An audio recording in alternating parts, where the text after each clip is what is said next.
Welcome, everybody, to the Security Guy and the CIA Spy Show podcast, where we are keeping you on top of what is new and ahead of what is next at all times on all things security, tech, and digital literacy.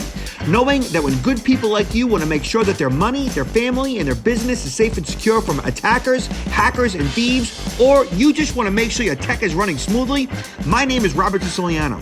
I am the Security Guy, and along with my co-host, Peter Warmka, who is a real and retired United States CIA spy, we will give you every single tool, tip, tactic, and skill that you need to fight the bad guy and keep your physical and digital life secure, worry less, and even make you happier.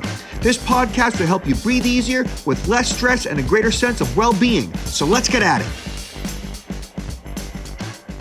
And welcome to the Security Guy and CIA Spy Pod broadcast. I am Robert Siciliano, and this is Peter Warmka. And in case you haven't figured it out yet, I am the spy, and this other guy is the security guy.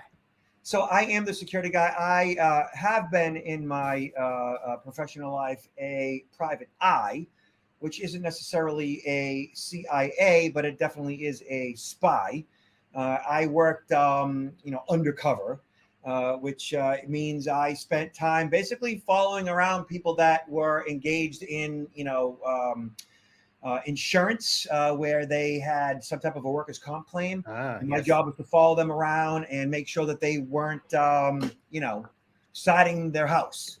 Right, getting pictures of them, getting video of them, right, as evidence. Yeah, and so I would, have a video camera, and I'd sit on them. I'd sit on their houses. I'd sit on their place of work. I'd sit on their coffee shop. I'd follow them around, and I learned how to tail people, and I got good video of people. I'm sure I caught a bunch of people that were scamming the system because they were definitely doing more than what their insurance or their I guess what their illness or ailment or disability suggested. So I did that for a long time, and then I did a lot of private stuff for individuals that wanted me to do the same thing, whether it might have been like divorce situations, corporate stuff, and it's fun, but it can be grueling too, and sit in your car, and I've had I've been caught by neighborhood watchers and all that stuff, and they don't like you being in the neighborhood doing that stuff. No, absolutely. I'm actually anybody who needs that kind of services in the state of Florida. I still retain my state of Florida private eye license. And when regarding this, the checking on people, the surveillance on people, as you can imagine, Robert, as you know, I had a long, extensive career in surveillance, basically not surveilling people, but making sure as an intelligence officer that I wasn't being followed. And we run what we call a surveillance detection route, okay?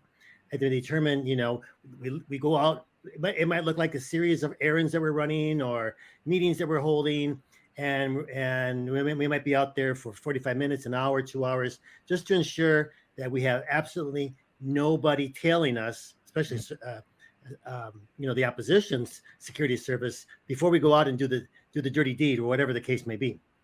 I will say that when you do PI work and you do learn to tail people, whether you're 1 car or 2 car lengths behind them, whatever it might be, you definitely do learn how to watch your rearview mirror to determine whether or not anybody is following you.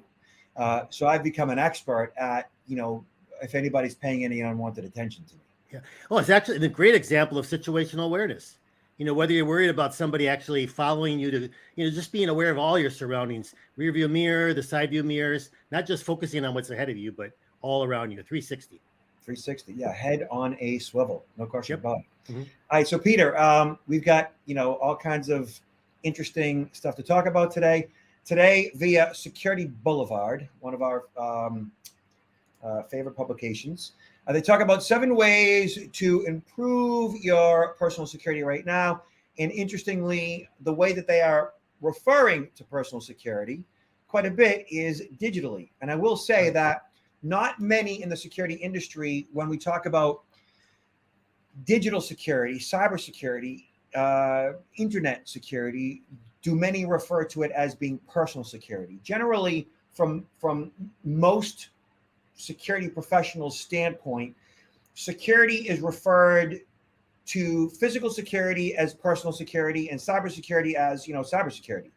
But I actually refer to all security as being personal security. I agree with you 100%. I had a conversation with someone the other day, is that I think it's a misname of using cyber. Cyber is less tangible, and people think, oh, it's nothing to do with me, but it's so much to do with, these things that we can do within the realm of personal security that includes, how we utilize the internet, how we utilize our computer, our iPhones, that, a lot of people say it's cyber, but really it's within the realm of personal security. You're absolutely right. I totally agree. It's kind of like we are brothers from another mother, Peter.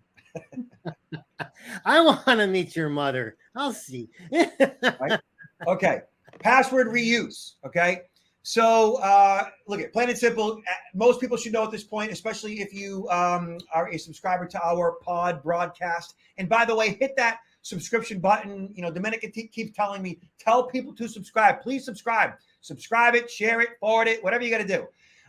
So password reuse. Right? So never use the same passcode twice. Use a password manager. Don't use the same passcode across multiple accounts ever, ever, ever. Don't use password as a password. Don't use 1, 2, 3, 4, 5, 6 as a password. Use a password manager. Yeah, and I think that is one of that should be probably my recommendation, because I kind of know what's going to happen during this show. We got a number of issues, but I would think this is the number one takeaway for today, using that password manager. I know a lot of people are using it. Some people might have it. They might use it off and on, but if you use a good password manager, that will resolve probably 95% of any password issues that you would have. Today, the majority of data breaches that occur on a high level down to your small moms and pops and your individual users is as a result of people using the same passcode across multiple accounts, and then bad guys, bad actors using a technology called credential stuffing, which essentially is when they get your credentials, usernames and passcodes from a variety of different sources, because it's all over the web. They will stuff your credentials into a software program that then goes in, tries to log in, attempts to log in at hundreds of top, 100, 1,000 different websites. Once that software gets access and gets in, then the bad guys basically have access to your email, your bank account, whatever it might be, and they function as you, being able to either email people as you and or move money out of an account as you. So Robert, a question. Why do we talk about passwords and the importance of changing those passwords, but we don't talk about changing the usernames? You never ever hear about that, but it's similar. So, right? It is similar, but like account numbers, like whether it's like a bank account number or a username or whatever the case might be, like that is a relative known. For example, like human beings, like your relative known is your name, it's your address, it's your phone number, it's your email address. Like those are relative knowns. It's relatively public information. Some account numbers are a bit more sensitive than others. Like, of course, a credit card number is an account number, so that's a little bit more sensitive than other numbers. And then a social security number really is an account number, but we treat it as a password, which is why the social security number is vulnerable, because we treat it as a password. But all account numbers, generally, you really can't do much with the actual account number, with the exception of a credit card, with the exception of a social security number. But even with a credit card number, you have the 4-digit code, right? The CVV number, which essentially is a pseudo PIN, right? But the relatively public front-facing information requires that passcode in order for the actual account to be accessed and manipulated and used without authorization. Okay, makes sense. And that's how I see it. So I mean, I have no problem giving out most of my information, including a social security number, as long as I have systems in place that basically make that data useless to the thief. So in my life, for example, and Peter, I'm sure you do this, is we've talked about this before, is if you want to make your social security number relatively useless to a thief, then you want to have a credit freeze. And a credit freeze locks down your credit report, essentially making your credit, your social security number useless to a thief if they have it, because they can't open up any new lines of credit under your name, because that credit report is, the key to the kingdom in regards to lenders who want to check your credit scores to find out if you're a good risk or not. And, credit freeze protects me from identity theft if they have my social. As far as credit card fraud, I have push alerts or push notifications. So every single time there's a charge made to any of my accounts, I get a notification regarding that charge, whether it's $1 or more or less. It's a card present, card not present, international charge, whatever the case might be. So even if they have my account number and they make a charge, I can immediately refute that charge because I get notified in real time of all my charges, whether or not the credit card company recognizes that charge as being fraud or not. I get notified on every charge through push notifications, and I can refute it, basically, pissing off the bad guy and getting control over my accounts. And these tools are free. Free. Like, why wouldn't you do that stuff? Exactly. Okay? And regular listeners or viewers of this pod broad should be doing that stuff by now. All right. So password managers are cool. I agree. As long as you have one and you train it to recognize a new passcode across every single account, and you train it over time, because if you don't have one now, it could be a little overwhelming for people. You could do it in a day or a week or a month, whatever you want to do. But even if you did it over the course of a year, you're 90% ahead of the rest of the planet, because right now, statistically, only about 10% of the population uses a password manager. And for all the different accounts that you need to have, you really should have a password manager to manage all of them. Absolutely. And then, think of it like this, and I say this in my seminars, I have a mobile phone, you got a mobile phone. I don't even know my mother's phone number. I don't even know my father's phone number because I never committed it to memory. My mobile phone number knows what it is. And so if I want to call my mother, I just go to Mom, because she's Mom. And if I want to go to my father, I go to Bob because he's Bob. I call him Bob. And the point is you don't need to remember a phone number the same way a mobile phone remembers your phone number. A password manager remembers your passwords. Mm-hmm. All right. Good point.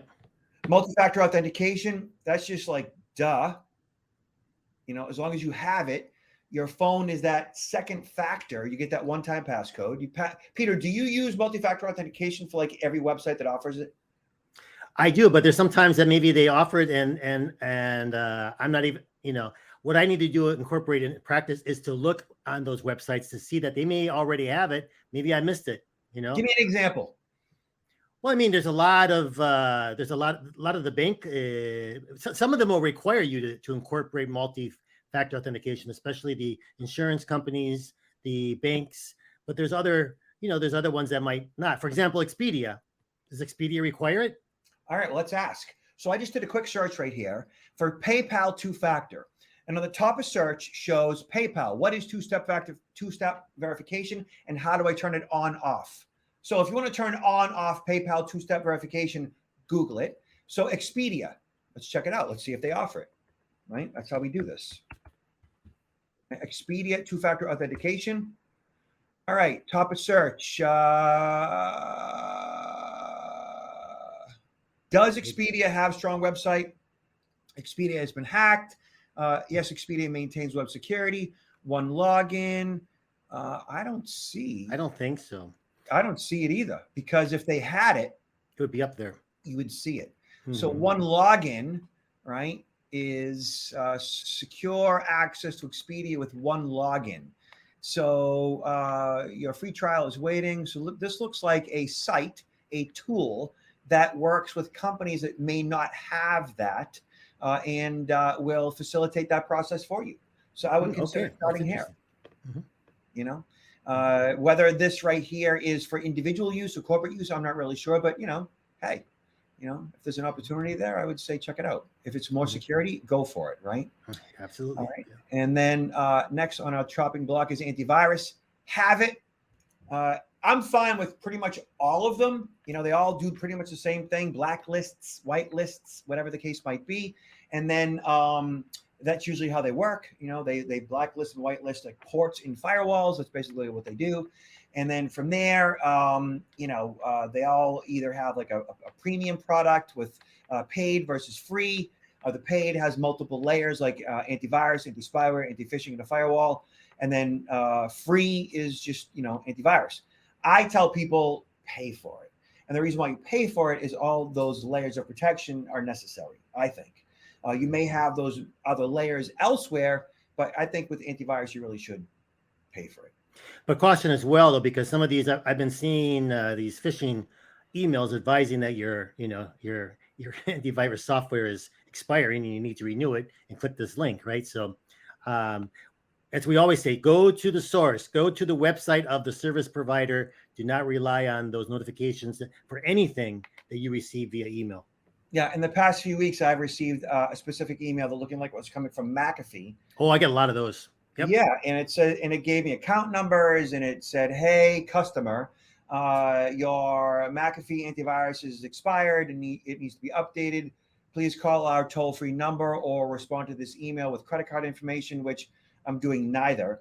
And and you could see it's plain as day that it's fraud, obviously. And the reason why you could see that it's plain as day is because I could see it. There's a multiple things, like they space out, the phone number, they space out certain words, they change certain things so that spam filters won't pick up certain things. Like there's a number of things that they do to manipulate the content of the email primarily so that the spam filters won't see stuff. Mm-hmm. And I'll give you a quick example, and you might try this in the future. So like I receive an email saying that it's coming from McAfee, and obviously like the return address in the email is definitely not McAfee. It's like some dude in Romania. But then if you go into the actual email and it shows a phone number that's like in green, you can actually like highlight that whole phone number and then paste that phone number, say, into a text file.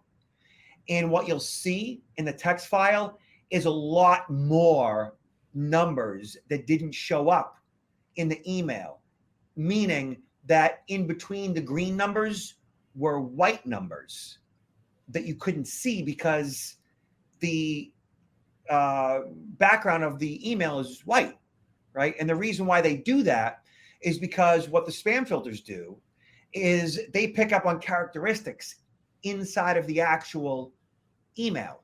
And if they see a phone number inside the email, then they will, in the future, flag that phone number as spam. Mm-hmm. So what the bad guys do is they insert digits in the phone number and they white them out. Interesting. Yeah. Bad guys, man. Love them. Predator. They're smart. They're creative. Yes, they are. Mm-hmm. All right. Secure browsing. There's a few tools here. Script Safe, Ghostery, uBlock, Origin, NoScript, and so forth. And secure browsing is tools you can download, the plugins that you have that will work with Chrome and others that will look at all the various websites that pull up in the first page of search to determine if they're vulnerable. Mm-hmm, mm-hmm. That's easy. All right. And then PGP, which is pretty good privacy, basically is an encryption method that provides privacy and authentication through the signing of encryption and decryption of text, emails, and so forth. What I would suggest you do for a deeper dive is between PGP and disk encryption and everything else we've talked about is just, check out this article. There's some homework here for you to do. And this article will be, it's on the show notes, right? So anybody can go up and look at it and print it out or whatever. Always. Okay. Mm-hmm. So next on the chopping block, and we spent a lot of time on that. So we're going to probably talk about this particular article and then probably, go from there. All right. So Peter, this is from Dark Reading. Long Con impersonates financial advisors to target victims. Okay. Mm-hmm. So this is an important one because, if your financial advisor is attacked or you are attacked, the relationship that you have between the two of you could be compromised. And so I'll give you a couple of examples right off the bat before we get into the article itself. Years ago, a former financial advisor that I had sent me a request on LinkedIn to connect. Now, I called him And I said, hey, ma'am, did you just send me a connection on LinkedIn? He says, yes, that was me. I go, okay, so that's fine, but I'm going to tell you that I'm not going to connect with you. And the reason why I'm not going to connect with you is because I don't want anybody to know that you're my financial advisor on the internet.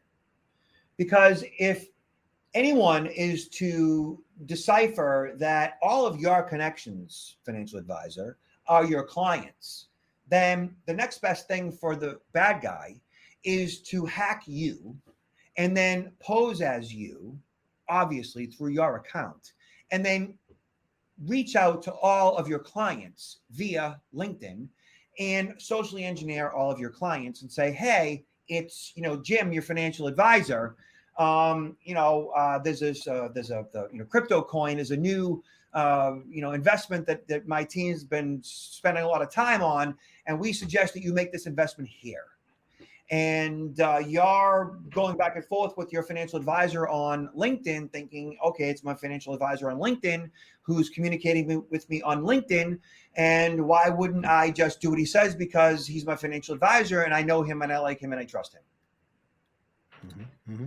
And I explained this to my financial advisor. He's like, okay. And that was the end of that. Whether he connected with any of his clients, I don't know. He's not my financial advisor any longer. That said, it's those relationships you have that could get you in trouble someday. So here, Long Con impersonates financial advisors to target victims. Cyber criminals are co-opting the identities of legitimate U.S. financial advisors to use them as fodder for relationship scams, also known as pig butchering. Where the hell do they get these names, Peter?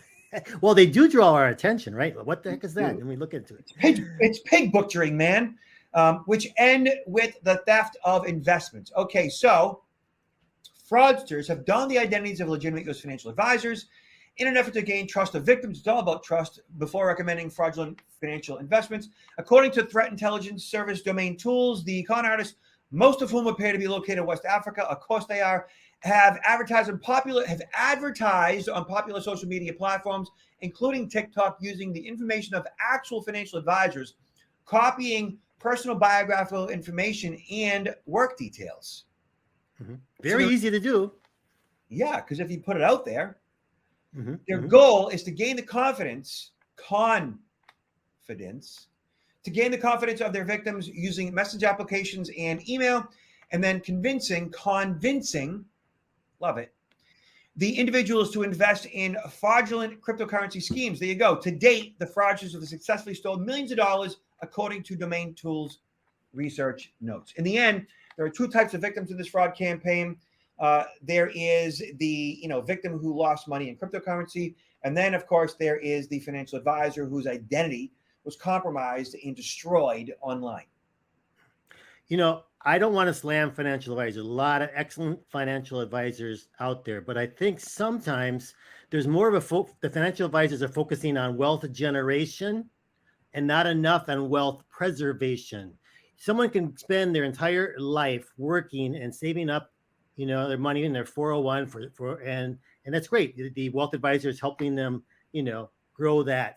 But then they're not really advising, in my opinion, a lot of them aren't advising them on how to safeguard this wealth, how to protect themselves from these types of cons. And so I put a challenge out there to any financial advisors who are listening and or individuals who do have financial advisors to say whether or not have they provided any information? Can they provide some information regarding how to protect themselves? Because I think it goes hand in hand, really. So I agree with you 1,000%. I will say that I do have a significant client base that is in fact financial advisors. And I should have a much larger client base that are financial advisors. And I've spoken to a lot of their clients as well, because they hire me to do security awareness presentations for their, peeps. That said, one of the things that I start off with when I was speaking to the clients of financial advisors is, your financial advisor provides you, this is what I said, like right off the bat, your financial advisor provides you financial security. And today, we are here to discuss a different form of financial security, basically the security of your finances. And that's really what financial advisors should be doing. is that they should be providing a fully comprehensive and holistic version of the term financial security. Because if something goes wrong, one of the first individuals who they're going to respond to is their actual financial advisor. What happened? Or their bank, for that matter. So financial security should encompass not only, keeping your finances secure so that you retire and live happily ever after, but keeping your finances secure so that you can retire and live happily ever after because your money wasn't stolen. Yeah, it can take decades to build up your nest egg, and it can take minutes or seconds to lose it all. And some people say, well, I have insurance for that. Yeah, but do you? Do you really have insurance for all of it? No. Because FDIC only covers like up to $250,000. And in some cases, people will fight for the rest of their lives to get that money back. You're not necessarily covered, is my point. So I guess maybe another point of advice would be these individuals, when they're creating these personas, I mean, they're actually taking over the identity of a known reputable financial advisor. That if someone were to go on Google to see, oh yeah, that information is the same information I see on this other website. So they're building up that confidence. If you are approached by somebody via social media, especially, or telephone, that claims to be this financial advisor, look for ways to confirm it, right? Look for ways to verify it. Go to the website of that institution to be able to verify that person is there, because it's easy for someone to fabricate this information and impersonate someone else that is legitimate. Yeah, and generally these days, I suggest you should be doing like for the past 1,000 years, you should be doing business with those who you know, who you like, and who you trust, right? And even those who you know, who you like, and who you trust, you don't give them 100% of your trust. You still have to check and balance. You still have to make sure that what they're doing is in fact legit. You still have to make sure that they're not pulling Bernie Madoff on you. When you give up control over your finances, that means that individual has a certain level of access to your money. But you want to prevent them from having such access that would essentially facilitate them the ability to wire all of your money out of your accounts without you knowing it. You want to make sure that it's housed at like the larger Fidelities and Kestras and JP Morgan Chases of the world, opposed to in some, bank or whatever or financial institution that you don't even know who it is. All right. Yes. So Peter, talk to me. What's going on in your personal and professional lives these days? I can't share personal information over the line here. We don't know who's listening. No, everything's going well, and business is starting to pick up. I'm beginning to see more and more opportunities, more and more invitations for workshops regarding security awareness training. Also, the opportunity to speak at major conferences. Being able to travel and do these things in person, of course, as you can appreciate, is so much more rewarding than doing it exclusively virtual. So doing more and more of those events, and I will put up on the show notes actually some information regarding the presentations that I do provide. So if any of you are interested in maybe what could be useful for your organization, either as a keynote presentation or a 4 or 8 hour workshop, please take a look there, and feel free to reach out. I continue to push my book, Confessions of a CIA Spy: The Art of Human Hacking, available on Amazon.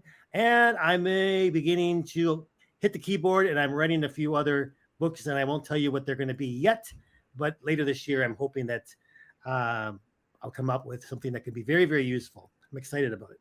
Peter has 90-ish, 5-ish star ratings on his book on Amazon, which is pretty impressive. And the reason why he doesn't have all 5-star ratings is because you cannot please everybody. Oh, I mean, I got like even a 1-star rating. And sometimes it feels like it's almost like someone that wants to make sure you're bringing the ratings down a bit. I don't know, because they put the star, but they don't put a explanation why did he give me only 1 star, right? It's probably because you wrote a book better than them. That's I don't know, but it's part of the business, right? As you mentioned, you're always going to get some people that have various opinions. I'm happy with overall how things are going. Great. And your web address? Counterintelligence-institute.com. Lovely. All right. And see us, Protect Now, me, Robert Siciliano at protectnowllc.com. And yeah, we're doing plenty of virtual and live in person. Peter, I got a call last night from, I think it's the largest energy company in the country. Yeah. And I booked a gig today from another large cybersecurity company, a managed security service provider that has 270 clients across the country. And I mean, they're an MSSP, and they provide security awareness training in addition to, all of their MSSP type services. And not only do they provide security awareness training, they actually are a KnowBe4 affiliate, and they provide, phishing simulation training. However, at their conference, they want me to speak. Why? Because I bridge the gap between what security is and isn't, right? Dispelling all the "it can't happen to me" myths, making sure that when everybody leaves that room, that not only do they understand security for what it is and isn't, they want it, it matters to them, and they appreciate it, not only as what they need to do in their jobs, but how they live their lives. Absolutely. And it's not just in the job, it's their right. And security awareness training today doesn't really do that. No. But we do. That's fantastic. Let me carry your briefcase, depending on what the location is. All right, buddy. I might want to carry your briefcases. Hey, till the next time. All right. Everybody be good out there. Be nice to each other. Take care.